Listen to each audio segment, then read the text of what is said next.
right, well, I am back with Giovanna Siniscalchi, who just read a sample from The Taste of Light.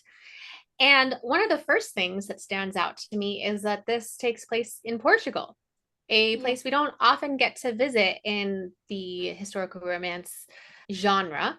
So, can you tell us a little bit about why you decided to set it in Portugal and how you approach world building Portugal for readers who don't often encounter it?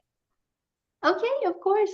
I've always loved historical romance. My first novel was from Julie Garwood. It was Honor's Splendor, and I remember picking it up from a bookstore, and I had no idea what the genre was or romance for that matter. I used to read only literary fiction and textbooks. So I caught this book, and it was like a fairy tale with Mhm. spicy things, and I loved it so much.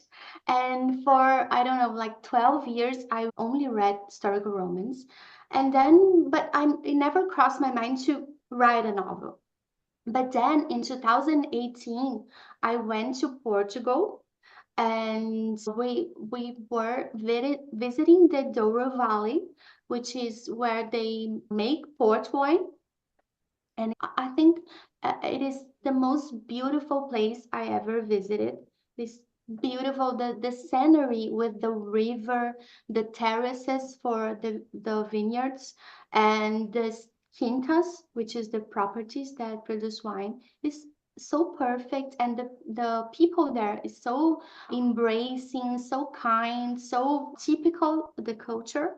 And I went there, and in one of these properties, there was this black and white picture of a couple, which was an Englishman and a Portuguese woman.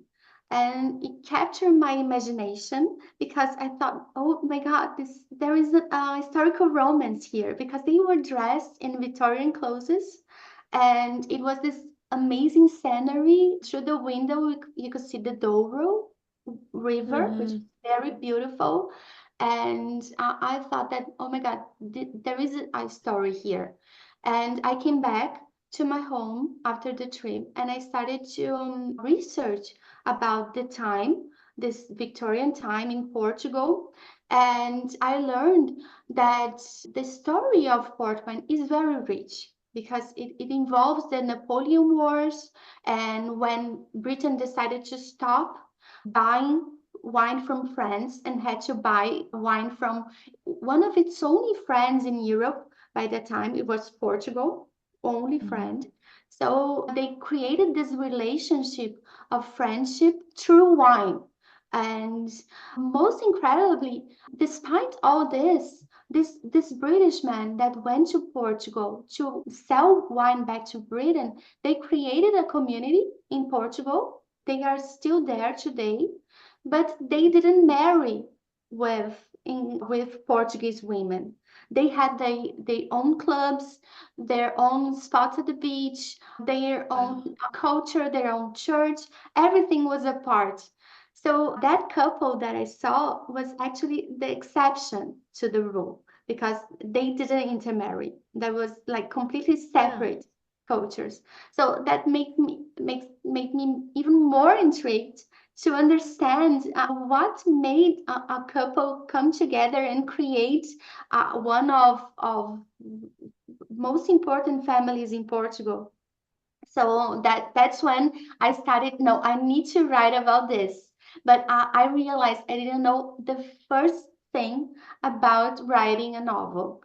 So then I started taking courses. I did an MFA in creative writing, everything to write this story, because I couldn't imagine writing any other book. Because sometimes people, why did you choose Portugal for your first novels, for your first series? Because this is not marketable. This is not what everybody wants to read. And my answer is, I couldn't write about anything else, because this was the story that I needed to tell.